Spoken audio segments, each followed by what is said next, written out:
2025 ICC மகளிர் cricket உலகக் கோப்பைப் போட்டியின் 3வது ஆட்டம் கொழும்பில் உள்ள ஆர். பிரேமதாச சர்வதேச கிரிக்கெட் மைதானத்தில் இன்று நடைபெறுகிறது. இந்த ஆட்டத்தில் பாகிஸ்தான் மகளிர் அணியும் பங்களாதேஷ் மகளிர் அணியும் மோதுகின்றன. இது இந்தத் தொடரில் இலங்கையில் நடைபெறும் முதலாவது உலகக் கோப்பை ஆட்டமாகும். மகளிர் கிரிக்கெட்டை ஊக்குவிக்கவும், பொதுமக்களின் பங்களிப்பை அதிகரிக்கவும் இலங்கை கிரிக்கெட் வாரியம் சிறப்பான அறிவிப்பை வெளியிட்டுள்ளது. ஆட்டத்தைப் பார்ப்பதற்கு பார்வையாளர்களுக்கு இலவச அனுமதி வழங்கப்பட்டுள்ளது.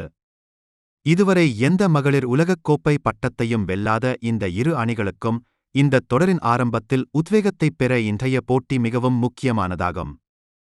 பாத்திமா சனா தலைமையிலான பாகிஸ்தான் அணியில் அதன் ஸ்திரத்தன்மை மற்றும் ஆட்டத்தை வெல்லும் திறன்களுக்காக அறியப்பட்ட ஆலியா ரியாஸ், முனிபா அலி, சாடியா இக்பால் மற்றும் நஷ்ரா சந்து போன்ற வீராங்கனைகள் களமிறங்குகின்றனர்.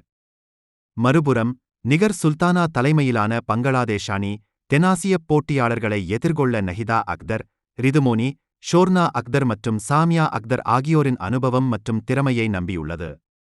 வரலாற்று ரீதியாக ஒருநாள் சர்வதேசப் போட்டிகளில் இவ்விரு அணிகளும் 5 முறை மோதியுள்ளன. இதில் பங்களாதேஷ் 3 வெற்றிகளையும் பாகிஸ்தான் 2 வெற்றிகளையும் பெற்றுள்ளது. எனவே இன்றைய ஆட்டம் மிகவும் இறுக்கமான போட்டியாக அமையும் என எதிர்பார்க்கப்படுகிறது. போட்டி இன்று மாலை 3 மணிக்கு தொடங்குகிறது.